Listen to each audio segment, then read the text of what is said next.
because I do hear women speak a lot about, they feel that they become invisible the older that they Redundant. are. Yes, which is tragic because regardless of our age, we all have so much to give.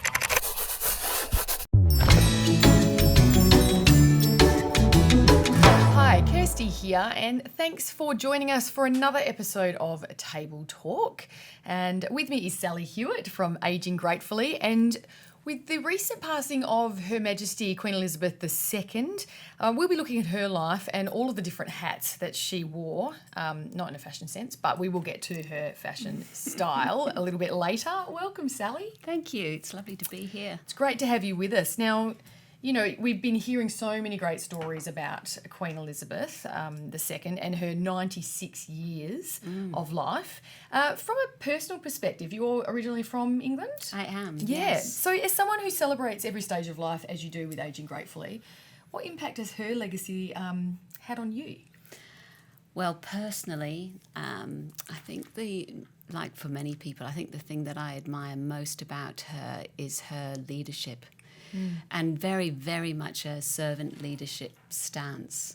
And all the way through her life, and we've seen her, lead with such grace and dignity. And with everything, I mean, to be on the throne for 70 years, you're going to expect to experience all sorts of different, situations, both for her personally within her family and family life, and also, of course, through everything globally. Yeah. But she has just, moved through it all with that same grace and dignity. And there's something about that is what I would call a soft power. There is so much power in that type of leadership, and I think that's why it's ignited so much emotion from people around the world, whether they, are supporters of the monarchy or not. Yep. She herself, as a person, has shown this incredible leadership. Yeah. Incredible. It has really brought a lot of people together, hasn't it? It has. I mean, just celebrating her life and who she was. Yes. Not just necessarily about her being a royal or anything like that. And I think, would you agree that especially for women, she, through all her life, has led, like you said, with such amazing grace, as a mother, as a wife, and as the Queen, and did it so well. Do you think that some women really resonate with that she was able to do it all so well? Oh, I would say so, absolutely. And always showing up. I am sure there are times, especially when her children were little, and I know she would have had lots of help and everything, but I am quite sure there were times she had to show up to something when she would rather not have. Yeah. And, we've all been there, where we've had to show up for something that really we would rather have been doing something else, or, we hadn't slept very well, or, any of those things. Kids are sick. Yes, exactly. Whereas for her, she has always shown up the same. Yeah. Everything that we've ever seen her attending or having to speak about, even some of her Christmas messages, when they've been at times that have been really tumultuous for her personally or for the country, she's always being prepared to step up, and I think there is a huge role model in that for us. Yeah, she's absolutely amazing. Like you said, she seemed to have a real quiet strength about her. Yes. And do you think this stemmed, which I think she's actually said it herself, from her steadfast faith? Oh, she's mentioned that several times. Yeah. I think that's another thing that's so admirable about her. She really stood in her faith, and she, there was never any doubt about it at all. In fact, I think there's actually a book out that is actually about her faith, because it's so steeped in her psyche. Yeah. And I remember one of her Christmas messages, her mentioning the fact that, she used Jesus as an example for her own life, because he was sent to us to serve and not to be served upon. And so she actually spoke in that message at the time about him being her example. Yeah, right. And that is the ultimate servant leadership. I mean, Absolutely. Jesus really was, wasn't Absolutely. he? Yeah. And the fact that she was never even meant to be queen, No. you know, and to be brought into it at such a young age and just to step up and say, all right, I'm going to do this and I'm going to do Yes. it for the rest of my life, Yes. for the people. Can you imagine how daunting that was when you're in Yes. your 20s and, you know, your life suddenly really is completely set out for you?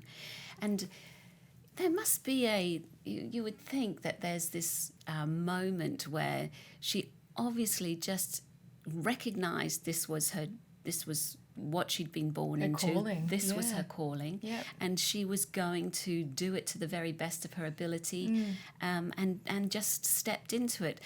None of this sort of, oh, I don't really want to do it, so I'll give it by half.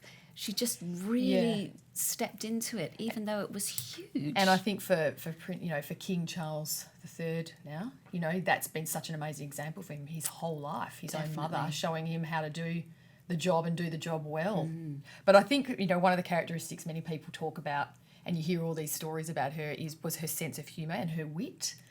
Like she did things with, even though she was serious and she meant business, she had this amazing warmth and wit about her that everyone talks about. Yeah. Actually, I was fortunate enough to be in the UK for the Jubilee, which was amazing. But somebody said, one of the reporters said about her that she carried her servitude seriously, but took it lightly. I loved that because I think that's absolutely right. I don't think she took herself too seriously. I think she recognised the privilege of her position, but didn't necessarily take herself too seriously. And then, of course, you know, for the Jubilee, there was that gorgeous little skit of her with Paddington Bear prior. Gorgeous. You know, to do, and then of course before the Olympics back in 2012, she did the skit with James Bond. You know, if you take yourself super seriously, you don't do that sort of thing. No, and you know, and then people loved her even more that she showed her authenticity of just having a bit of a laugh. Exactly. Which makes people relate to her. Absolutely. Not just the Queen, but she is As a people's person. Exactly. Yeah. So what do you think we can all learn? Obviously, we've just heard so many great things about the Queen. What do you think we can learn from the way that she lived her life? Wow. Well, that's actually a huge question, isn't it? I think another thing that is said about her a lot is her kindness, and I think that comes through in her grace and dignity and the way she actually held herself. And it's that she had this ability of knowing her position, knowing the depth of her position and the importance of it, without being arrogant about it. There was no conceit about her. She kept her humanity. I think that's a huge thing, and remained humble. I think humility is one of the, and that I would say came from her faith. You know, that deep humility, because we certainly saw that a lot with her, and that whole the word used about her a lot is steadfast. Yes, it's a great word. It's a great word. We don't hear it that often anymore. No, yeah. But for me, steadfast also conjures up feelings of perseverance. You know, staying the path. Yeah, resilience. Big resilience. Yep. And really, we're seeing that in the royal family now.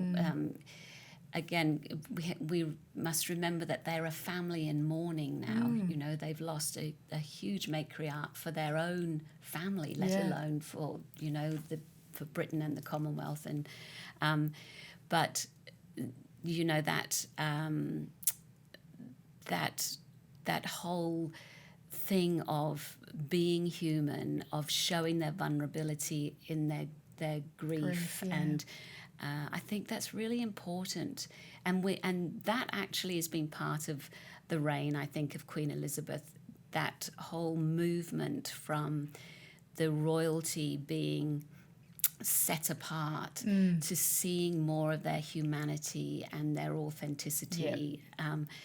while, but Queen Elizabeth, even with that, has still managed to retain the grace and dignity. There hasn't been lots of washing of dirty laundry. No, that's right. No, well, she was an absolute queen. Yeah. As queen, and we remember her fondly and with gratitude and gratefulness. And obviously, with your with aging gratefully, that's a big thing for you. Yeah, and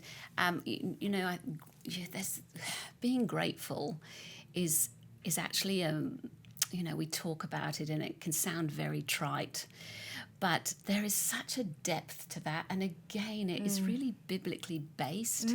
Our gratitude really lies in the sacrifice that Jesus made for us. And when we really come from that foundation, then we recognize there is so much to be grateful for. And looking at Queen Elizabeth's life, you do get the impression that she was very grateful for everything Yes. and that's, I think that's part of why she was such a great servant leader and why she showed up so much, because she respected the love that was shown back to her. She didn't take that lightly either. Yeah, she didn't take it for granted. No, that's exactly right. And that's also what gratitude does. Gratitude prevents you from taking things for granted. And that's why I'm a big proponent of it for aging, because it's very easy to lose sight of, all the things that we have in our lives to be grateful for. Particularly when we get really caught up with all the ageist talk that happens and the fear. There's so much ridiculous fear around growing older, when in fact it's such a privilege. And the Queen showed us, she lived to such a great age, and she always showed up, like in her presence.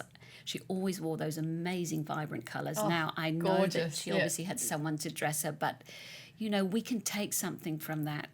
You turn up, and it doesn't matter what age you are. You turn up and you show up, and you have a place. Yeah. We all have a place. Jesus told us that we all have a place. It's for us to remember that. Yes. And especially when we get older, because I do hear women speak a lot about they feel that they become invisible the older that they Redundant. are. Yes, which is tragic, because regardless of our age, we all have so much to give. We have so much to give, and the great thing about giving is that you get as much out of it as the receiver. Yeah. You really do, if not Definitely. more. I think that's part of the gift, actually, of it. God never. He just always wants everybody to win. So that whole thing of, when you do something for someone, when you are of service, you get as much out of it yourself as the person that's received. Absolutely. So, and that's a big thing that we can learn from Queen Elizabeth's life. Definitely. Well, Sally, thanks so much for joining us. It's been a joy talking to you and talking about Queen Elizabeth II. Thank you so much. Thank you for having me, Kirste. And I've been chatting to Sally Hewitt from Aging Gracefully, and thank you for joining us on this episode of Table Talk. If you want to see any more, you can check out more conversations on 98five.com.